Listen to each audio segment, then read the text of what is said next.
Okay, you've done enough research and you've decided you want to upgrade your home, you want to build a brand new home, whatever the case, whatever the reason, you want to sell your home. You've never sold a home before, you've sold one 30 years ago.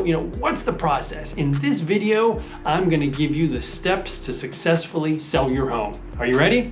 Let's make it happen. So step number one is find your agent on social media. Okay, maybe you're of a demographic that is either hasn't caught on to social media yet, or that would be an older demographic, or a younger demographic where you don't even like social media anymore, so you're not on it. But this is a big deal to sell your home.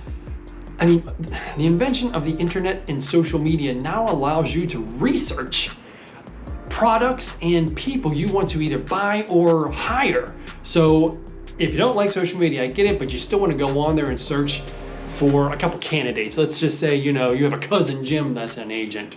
You should research. You see a bunch of signs in your yard for sale signs, you want to research that agent.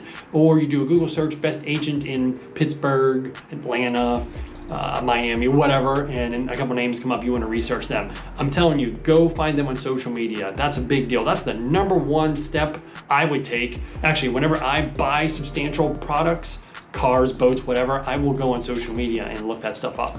So step two is to have what I like to call is a listening consultation. You could call this a listing appointment. Throughout the years, you've probably heard it called a listing appointment, but it's really a listening consultation. Why is that? Because that is in fact the two things I'm going to do when I show up at your house. Is I'm going to listen more so than talk. Too often, listing agents will blah, blah, blah, blah, blah, blah, blah, blah, blah, blah at the listing appointment. Well, in reality, if you followed step one, you know more about that listing agent than they believe. So I like to come in and listen to what you have to say. What are your pain points? What's your concerns? What's important to you? So I want to listen more so than talk.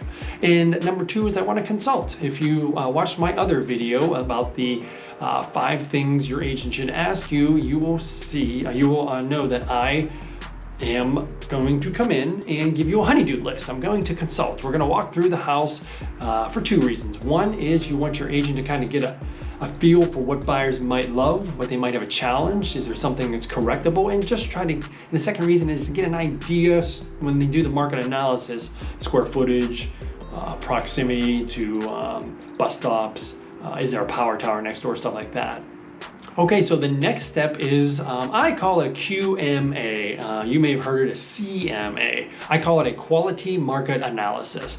And again, that's because it is exactly what I described it as. It's a market analysis that's quality. A CMA, the old school days, we'd call it a comparative market analysis, where we compare properties. So the way every agent does it differently. I do it a little bit more techie, but you don't have to be techie to get it. I have a program on my desktop that will record my screen, whatever I'm looking at, and whatever I say. So when an agent goes back to their office or home to do a market analysis, they will, or they should, go to the MLS, the multiple listing service. They should pull up sold properties. Default in Pittsburgh is 6 months. So we don't go back 2 years, we don't go back 3 years to find the numbers we desire. We don't want to go back any further than 6 months, definitely not back more than a year, because that should hopefully be a relatively accurate depiction of the market we're in now. And then we're gonna pull, again, everybody does it different. I search by school district. Some people will pull a radius. They'll put a pin and say, show me 5 miles, 2 miles, 10 miles from the property. And again, it depends on the property. If you're a farm, again, doing it the way I do it by school district is a good idea, because school district is usually the driving factor for where somebody wants to live.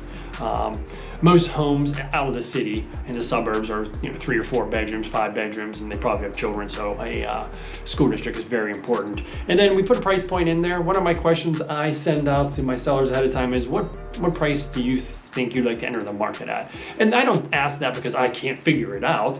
I just want to make sure we're in the same ballpark. If it's a $250,000 house and you're trying to ask $500,000, I may not even come to the appointment. It may just be like a battle. So that's another reason why we like to have an idea, and I'll put that price point in. So if you think it's worth $250,000, I'll set up the MLS search for $200,000 to $300,000. So if we look at the ones that are $200,000, selling for $200,000, and compare those to yours, they should be substantially worse than yours.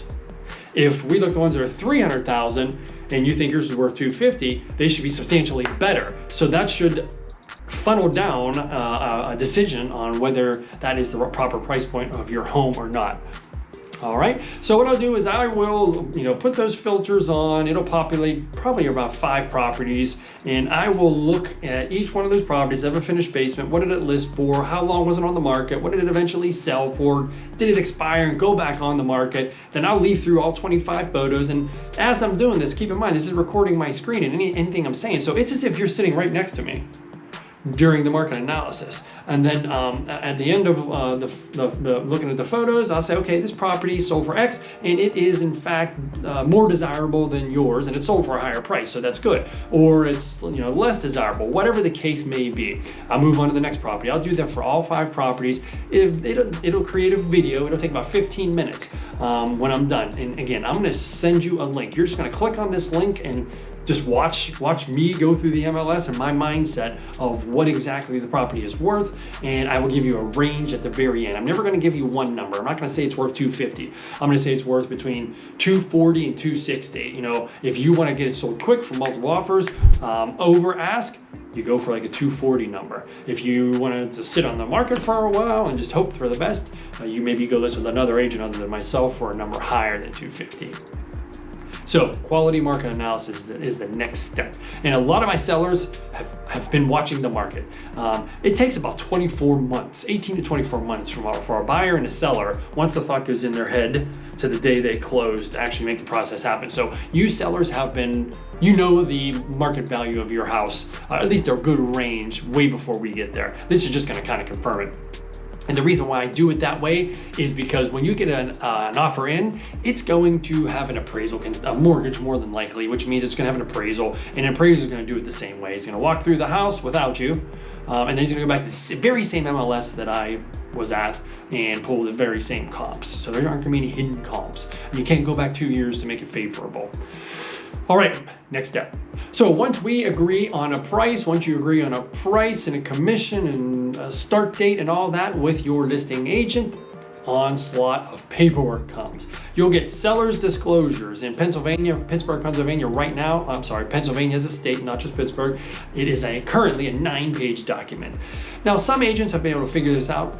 You could send over and have it filled out digitally. Some sellers are actually tech savvy enough, but for most people, I will send it over as a PDF. You'll print it out, get your answers, fill it out, scan it back in and send it to me, or I can come and pick it up, or your agent can come and pick it up as well. So the seller's disclosures is really the only pen, wet ink type document. Everything else, the cost estimate, listing contract, consumer notice, all that can be sent over via DocuSign to make it nice and easy for you.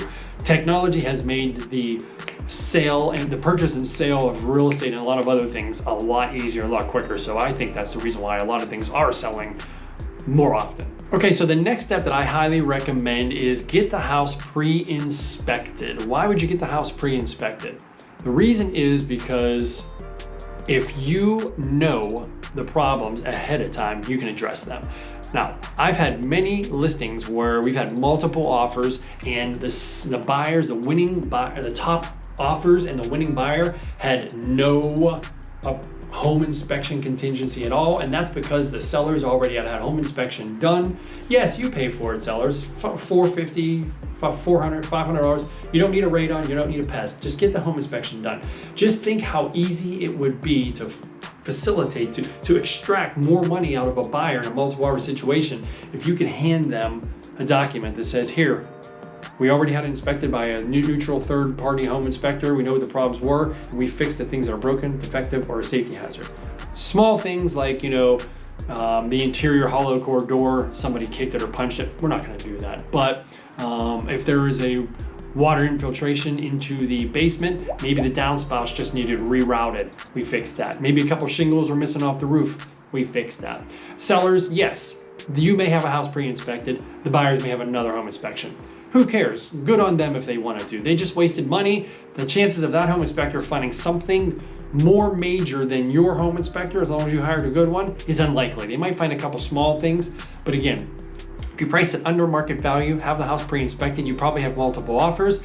If that winning offer tries to come and nickel and dime you on the home inspection, you have your agent go back and tell them, listen, I've got 3 other offers, 5 other offers, 4 other offers, whatever. I'm gonna send this home inspection to them and say, are you okay with this, with what I repaired? Yeah, okay, well then I'm gonna terminate with offer number 1. We can get in that in a different conversation. So I highly recommend getting the house pre-inspected. Okay, this is a biggie, back to social media. Put all of your social media settings on private if you don't already, at least for the transaction, and or keep your mouth shut. Yeah, that's right, I said it. Don't post stuff on Facebook. Oh, we finally have a showing. Oh, we got an offer for $400,000. It's way more than we thought we were gonna get. I'm telling you, buyers are savvy. They are going to, and I know this because I've had my buyers do it, and my buyers taught me, one of my buyers taught me that they did this, and that is they went and found the sellers on social media, saw what they were posting, and that helped them get a better offer on the house. Sometimes the buyers even become your friends on social media, and when you're friends, you have a tendency to let your guard down and, accept a worse deal. So put all your social media settings on private and or keep your mouth shut on social media. Ghost it. Don't put anything about, you could post the house for sale once it goes, once your agent lists it and it goes to Zillow, whatever, but don't talk about it. Pros or cons of it. All right, so the next thing is just something I do. I don't know if other agents do this. Obviously, we need a key for the lockbox, or if you have a keypad on the door or a garage door keypad code, I like to have all that information. So even if you give me a key for the lockbox, I want the keypad code for the garage door because we need to give it to the new buyers eventually, and we have had lockbox malfunctions, so it's always good to have that. Last thing you want is a buyer and an agent and a buyer there can't get in the house. The next thing I ask for, and this is all part of the same bullet point, is utility information. Let me know, again, this is information just like the keypad code the buyers are going to eventually have to have. So I like to get who the utility providers are from you, what their average bills are, put that in the MLS. That's one less thing we have to answer, nip it in the bud up front. Now, another thing is contact your local municipality and see if you need to get a certificate of occupancy and a dye test, DYE, dye test. And that may be local to Pittsburgh, I'm not sure. But yes, the closing company will do this once you get an offer and accept it, but I can tell you, closing companies have forgotten this. They have approached the seller late in the transaction to do this. Let's face it, the market's really hot. Everybody's overwhelmed, so why run that risk? Nip it in the bud up front. Sellers, you have to pay for this anyway. You might as well just get it done up front. Another thing is, along this bullet point, is if you are living in HOA, contact your local HOA and let them know you're selling your house. You probably cannot get your resale documents until you get a buyer because you need the buyer's name and contact info, but it doesn't hurt to at least make contact. A lot of HOAs have a website. Log into it and see where you have to go whenever you get your buyer in. I'm telling you, it pays off to have all this stuff figured out or done ahead of time instead of waiting to get a buyer in and then everything's just overwhelming. Okay, so before we go live on the MLS, what I will do is I will have my professional photographer contact you directly and set up a day and time to come out and get the photos. This will be communicated directly between you and the photographer. No sense to have a middleman, myself or the listing agent making it that much more hard to communicate. Unless you're a luxury listing, the listing agent probably will want to be there.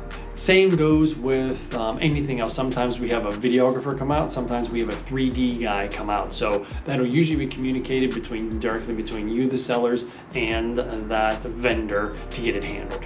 Okay, so the next step is your agent puts the property on the MLS and you go live. So in the Pittsburgh market, the West Penn Multi-List, the Multi-List provides us with something called showing time. Some agents like myself pay for it anyway, and what this is a third-party company that's got it all figured out, let's just say. So what I do is I get the seller's contact info. How do you want to be communicated for showings? I ask you to download the Showing Time app, and then anytime a buyer's agent wants to show the property, they either go online and request it through Showing Time or call the 800 number, call Showing Time and say, I want to show 1, 2, 3 anywhere between Wednesday between 5 and 6 p.m. Showing Time will then look at the data I put into Showing Time. Okay, Jane Smith wants to be text only for showings. So Showing Time will text you, hey, this agent from XYZ brokerage wants to show your property Wednesday between 5 and 6. And you can reply back to the text, yes, that's good, and confirm. Or if you have the Showing Time app, you can communicate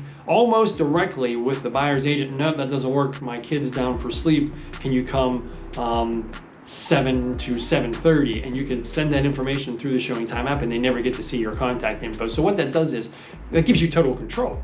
It takes me, the listing or the listing agent, completely out of the equation. As a listing agent, I really don't want to be trying to schedule appointments for this listing and that listing. It's much more convenient to go through the Showing Time, and it costs you, the seller, nothing.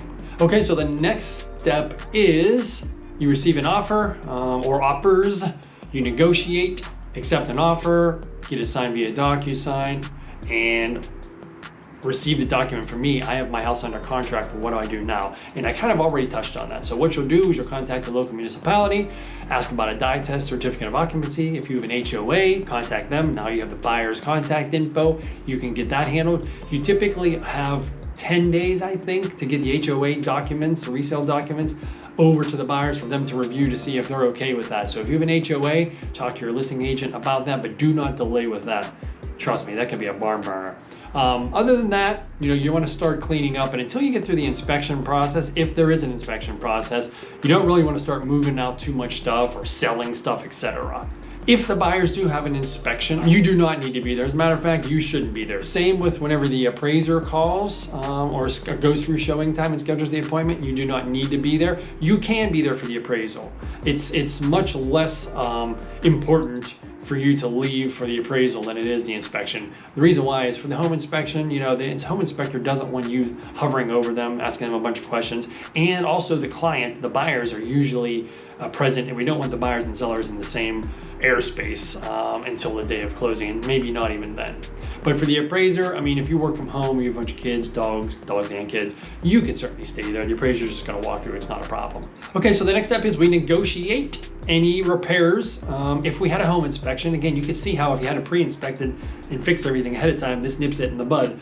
We negotiate any repairs that might need done, or maybe you want to offer a credit. We've had some times where there's just 10 different little small things, and they all require a different contractor, so you're not going to contact 10 different contractors. Sometimes we pick a number right out of the air. Okay, buyers, we'll give you $1,000 off the sell price or in the form of seller assist, and just make all these 10 problems go away. So that's a potential solution there as well. Okay, once we know we are moving through the inspection process, now you can start packing, now you can start selling couches. Do not patch holes in drywall. So you take a TV down, you should leave the TV mount on the wall. That's considered affixed to the house, that stays, unless you negotiate it out. But if you take pictures down, I always get asked, do I patch the holes? No, because we don't know what type of drywaller you are. And I've had sellers do it. They get some drywall mud, slap it on, and don't sand it, don't do it nicely. It's better off just to leave the holes there. The new owners may hang pictures or whatever right over top of that. So I go with the process, no news, or the theory, no news is good news. So I have some sellers that are micromanagers. Did you hear about the inspection? Did you hear about the appraisal? So if the only reason we're ever gonna hear about the appraisal, there's a problem. If it appraises, it just moves through the channel. It just goes to the next step. Now, you may want to know because maybe you're buying a house, maybe you're moving out. I could see then asking your listing agent, did you know about the appraisal? But I always go with no news is good news. So in Pittsburgh, we have 10 days as the default for a home inspection to be done. Never throughout that 10 days am I ever going to say to them, hey, did you get your inspection done? I want them to miss the time frame. If they miss the time frame, that means they no longer have the right to ask for anything or a credit at all. So you don't want to ask. Kind of same with the appraisal. They have 30 days to get the appraisal done. You don't want to keep asking them. I understand you may be hinging on moving out or whatever, and that might be a circumstance where you might want to find out. But for the most part, no news is good news. We don't want to pry. So let's just say you do make repairs. Let's say the fireplace needed fixed. So anytime you use a professional trade or vendor, please get a paid receipt. Now, I get a lot of times they hand me the estimate, and all it is fix flu, sign. It's got to say paid, check number, paid credit card receipt. I can't give that to a buyer if it doesn't say paid, because it doesn't doesn't close the circle. If it needs to be repaired by a professional, it's got to say paid. So get paid receipts all the time. Okay, so getting down to the end, what's the next step? Well, the buyers are going to do a walkthrough. They may even do 2 walkthroughs. If I'm a buyer's agent and I have a property that has a bunch of stuff wrong with it, we may do a walkthrough a week before, because that gives us a week if something isn't fixed to get them done. And in the addendum that states what you want repaired, it should say that you should fill it out 7 days prior to closing, 3 days prior to closing, 5 days prior to closing. What that means is all the repairs should be done and or receipts, paid receipts, should be delivered to the buyer's agent. I will, again, sometimes take my buyers through twice. Once to see if everything's done. If it's not, give them time to repair it. And then I always try to do a walkthrough on the way to closing. If we close at 10 a.m., I like to meet at the house at 9 a.m. Go through do the walkthrough, everything's fine, sign the papers, buyers go back to the house. It's as if it's in the same condition we just left it. Now, I don't mean directly back to the house. Maybe you go and get coffee and get back to the house. Maybe you go to your parents. Maybe you don't go back for a couple hours. My point is, it's an as-is sale. Once you take possession, there's no guarantees or warranties, etc., unless there are written guarantees or warranties, but it's highly unlikely. So once you sign your documents, the house and all the problems that may have cropped up, and problems do crop up. I'll give you an example. One of my buyers earlier in my career did a walkthrough the night before. Everything was fine. We didn't go back the next day, had the closing. They went back. A tree fell on the detached garage and damaged it. Now, we don't know when that tree fell. It could have fallen 5 minutes before they got there to the house after they took possession. It could have fallen the night before, and we would have seen it when we did the walkthrough on the way to closing and said, hold it, we can't close, the tree fell. So if you can, always try to do a walkthrough. If you're a seller, you still want to make sure you're responsible for making sure that property is delivered in the condition the offer is accepted in. So you can't have a tree fall on your attached garage like, oh, I'm going to get away with that. You've got to do the ethical and responsible thing, and that is have your homeowner's insurance cover it. Whole other can of worms. Okay, you want to, as a seller, you want to make sure your utilities are taken out of your name. So I always have my sellers call and schedule them to be canceled either the end of the day of closing or the day after. And actually, when the buyers put the utilities in their name, it usually automatically bumps you out. But I've had a problem where the sellers called the utility companies and had them taken out the day of closing. But what happened is we weren't closing until 4:00 p.m. The utility companies took it upon themselves to shut utilities off at 9 a.m.